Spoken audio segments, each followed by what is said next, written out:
you started by saying, I don't know, I'm an aspirant. I'm not an aspirant, my friend. I'm a candidate. One of the best things that I would say that President Uhuru Kenyatta has left as part of his legacy, he has laid a foundation. Corruption is really, in fact, starting even from the media. Yeah, from you people, very corrupt. In the current economy, people who are earning less than 500 per day, they're just surviving by grace. Kenyans now will come and realize and appreciate what His Excellency Honorable Raila Amolo Odinga has been doing to this country.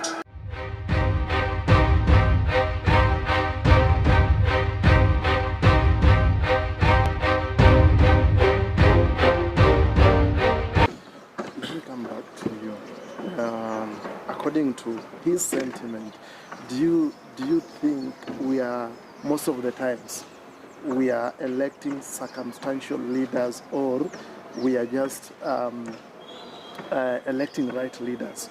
Circumstantial leaders, I would mean, just like what he is saying, you elect me because I've given you a token, and I'm not supposed to.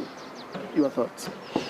Okay, maybe before I answer that, I want to contribute a little bit on the high cost of living. Sure. And the way my friend had put it, that in a country where there is no opposition, is a big problem. And nobody work or really think about Wanjiku.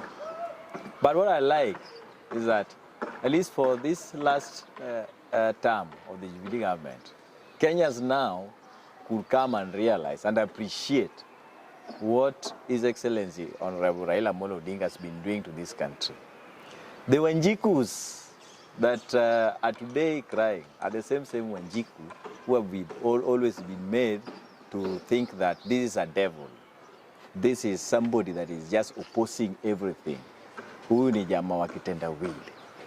Get it? Now, the same Wanjiku, at one point, they were told to believe that they sing along that, oh, si uchawi, ni maombi. Is it? The same Wanjiku have now come to realize that there is no supermarket for a particular Wanjiku and another supermarket for another Wanjiku where the prices of commodity are low. There is no particular school for a particular Wanjiku and another one, a different one, which is cheaper for another Wanjiku. Everything is the same. So it means that the choices, as they told us, choices have got what? Consequences. And that is a fact. That is a fact. One thing that I really appreciate is that at least we have enjoyed some kind of peace a little bit. And that ought to have given us a good environment even to run businesses such that the high cost of living can go down. But corruption has been at all order. This has made the prices of commodity to go very high. Why? Because of even taxes. You know, when you talked about the Big Four agenda, which again you just brushed, that's why I say even you guys are corrupt. The Big Four agenda that you mentioned here, there are some areas where the government at least did something good. But you start with manufacturing. Manufacturing has suffered a great deal. And you see, that is where we have employment. That is where we have industries that the government can even generate some income. So we have, for example, we have so many industries that collapse. Some of them even migrated to other neighboring countries. Some are struggling. If you look at Cadbury's, that one, today I think it is in Egypt. We have some other industries, manufacturing industries, like even sugarcane. Struggling, some of them have collapsed. Again, if you look at some of these industries, like this one that used to produce the dry cell, it's no longer there, closed.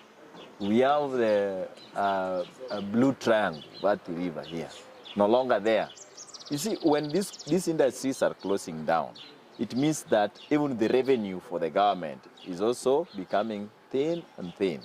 Now, when that happens, and you have a government that is running, the budget is based on things that are borrowed, it means, therefore, that the government must find a way of even financing the budget. So how does the government does that? Must have to raise on the prices of commodities through high taxation. So, and this is coming as a result of corruption. Yeah. So corruption is a big thing. And as we are going to the next election, just as our friend Kingoria said, we need to vote with our mind. Let us not vote with our stomach.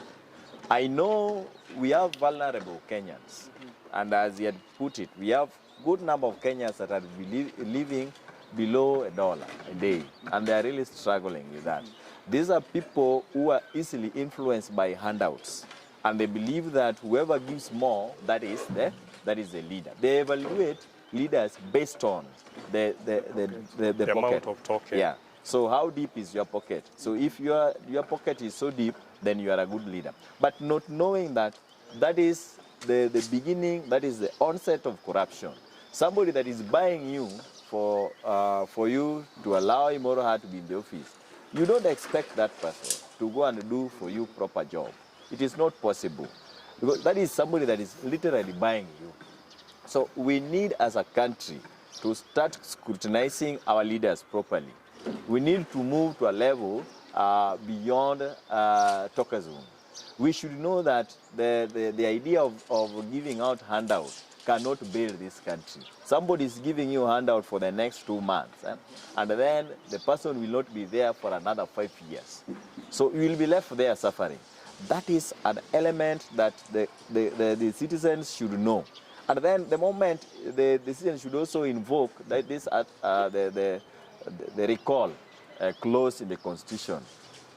We shall do very well, whereby you can recall, because our Constitution even allows us to recall leaders that are underperforming. But we do that. Once we allow somebody to go into the office, we leave that person like that. In fact, some of the electorates will tell you that, okay, we are just dealing, tunamalizana sahi. Yeah, let us just do everything right now, tumalizane. Such that when you get in the office, you do your own things. You see that? Yeah, we cannot grow as a country in that way. That's a very good sentiment if you listen to him. And gentlemen, let us just pick it from this point. Do you think that's why I was talking about circumstantial leaders? Are we maybe by any chance electing circumstantial leaders? And it actually came out by large. That seems to be the situation. Yeah. And from your profession or what you do, you deal with character change and leadership. How do you evaluate a good leader? We've had this conversation just briefly when we were having our previous conversation right here. How do we evaluate good leaders, and what does it take to be a good leader? All right, that's a good question. I would say that there are so many parameters that should be used to evaluate good leaders in this country. And I would like to go back to chapter 6 of our Kenyan Constitution, talking about leadership and talking about the integrity, and also looking at the national values. Because within our Constitution, we have the national values. We have the rule of law, we have the integrity, we have the issue of democratic governance. These are some of the parameters that should be used when to assess whether this person is can lead in a certain office. And that's why you see that the ABC had to give the final verdict whether someone has been cleared by the Ethics and Anti-Corruption Commission, whether someone has met a particular threshold for him to be given a certificate to vie as a member of the county assembly, as a member of parliament, or even the president. But in my view, or in my opinion, sometimes I feel like when the these institutions that have been mandated to evaluate the leaders based on those parameters that are set within our Kenyan constitution, sometimes they do fail us and give us the people just because there have been some influence, like the way we are talking about corruption. Someone just gets its way to the ballot and his name appears in the ballot, but he has not met the integrity test. So, and I think one of the songs that we should sing is integrity. Okay. Yeah, because even if we elect people and bring them to the office, they don't have the integrity, they're not selfless, they don't have the interest of Kenyans in their heart. They're just looking at ways that they will be able to root more money and become more wealthy. Yeah? Because those are the kind of people that we are seeing in this country.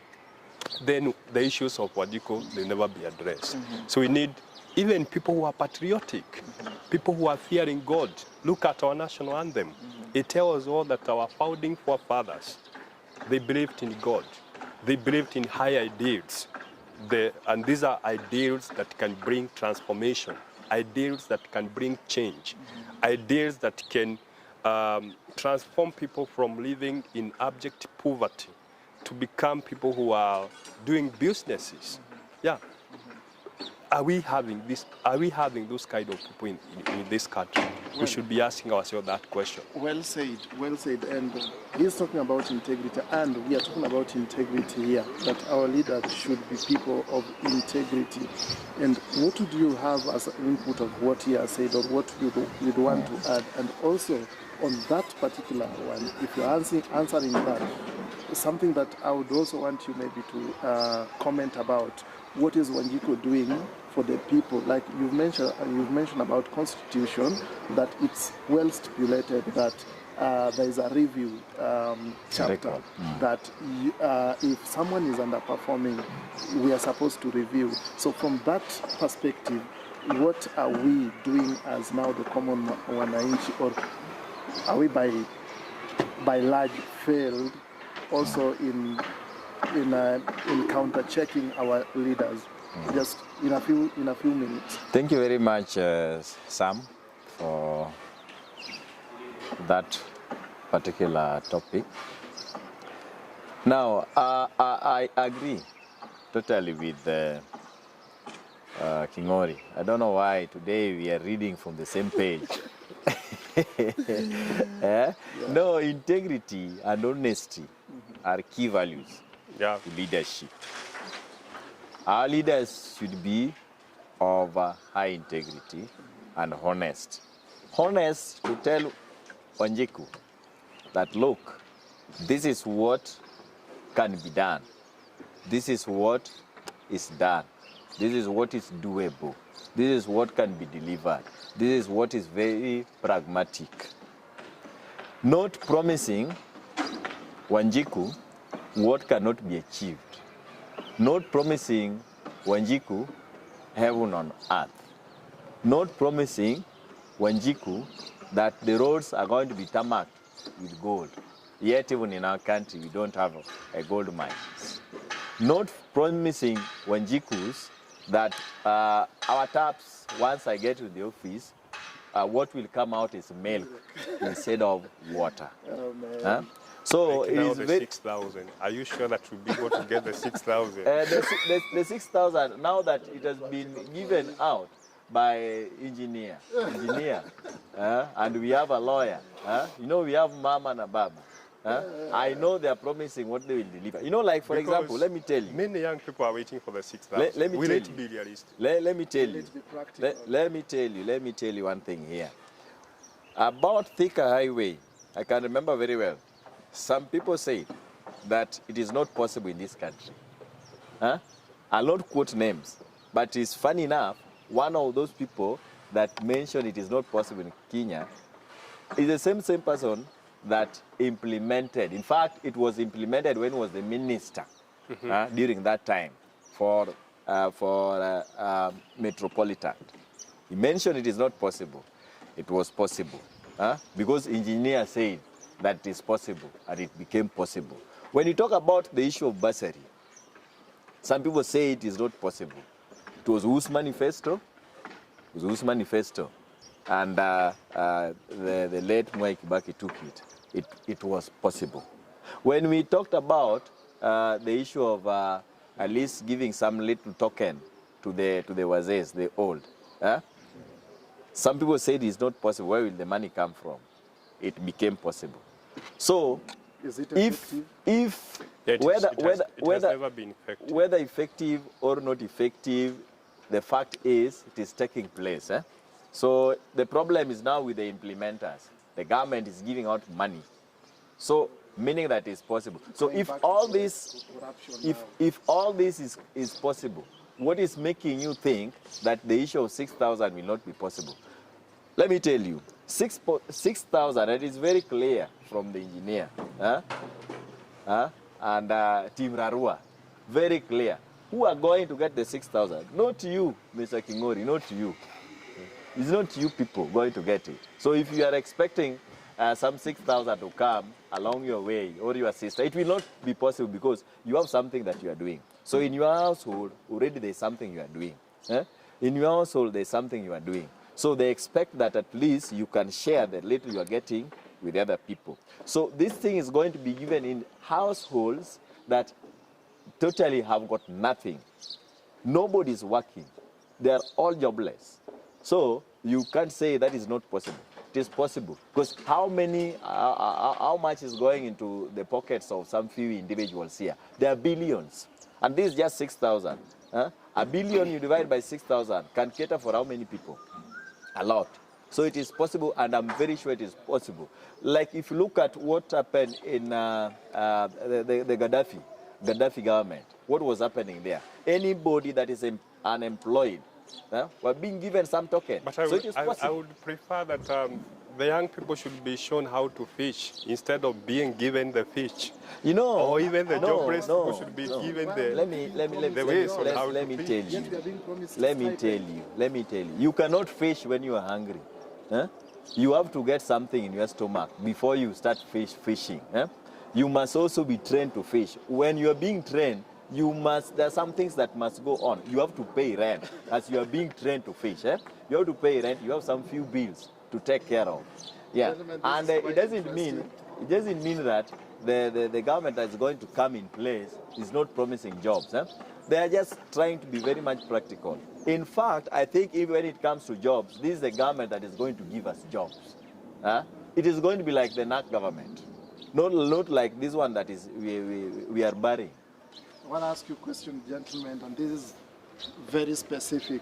Talking about the two governments, and one, like the current government, have actually swallowed the opposition, just like you, the two of you, agreed. I want to ask you just a very simple question. What do you think? No, when you say Raj- swallowed the question, what do you mean? What do you mean? Does it mean that it is only Raila should No, be in the we literally opposition? don't have opposition, just like you. Does agreed. it mean that he's the only one who can be in opposition? If But he swallowed, then the other brother could also take over as opposition leader. Why must it be one person? Because ODM was literally the opposition. But ODM won. ODM won last ODM election. ODM won. He won last election. That is your sentiment, Yes. Mr. Kongo. That is your sentiment, and we don't have anything to approve that for now. If at all, even the brother, the handshake issue could not be there. So I want to ask both of you. This actually was my question for both of you. Mm-hmm. What do you think, by large, has taken a drift in the political dynamics? I'll pick you first. Pardon? What do you think, by large, has taken a drift in the political space since the last two terms for the Jubilee? Something that you probably identify. All right, I would say that the issue of the government just being there without a strong opposition team has been one of the main challenges in this country. And that is a big change, even when you look at other governments across the world. Because when there is opposition, the opposition team can question, or they can bring questions when they notice something is not going on well. But with the current type of leadership in our Kenyan politics, we don't have opposition. And that's why you are saying that it was swallowed. I think it was because of the result of the handshake. But in the real sense, we need to have an opposition, because if we have an opposition team and a strong opposition team, then they can raise issues of integrity, they can raise issues of corruption, they can raise issues that are pertaining to the cost of living that are affecting Wajiko and all that, and they can be addressed by the right institutions, including the parliament.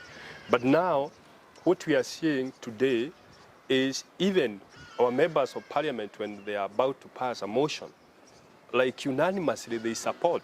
So there are no opposers. You can think about having a debate without an opposer. It's not sweet at all, actually. Yeah, so that means even as you look ahead to the coming general election, my message to Kenyans, actually, one of the big tests that we have right now is to maintain peace and unity prior and after the August general election. Because even if we debate about politics and we don't maintain peace, we will not have the right environment that can enable people to do their businesses and to do their daily work. So let us maintain peace and unity, even as we campaign for our political affiliations. Thank you for your sentiment. Just your last sentiment as we wind up. What did you say? Okay, one thing I have to say is that the handshake brought a lot of changes in the political landscape in this country. Yes, there are same faces, but the dynamics have changed. And if anything, I think we have seen the opponent of the handshake. They have been trying to rehearse on how to be in opposition.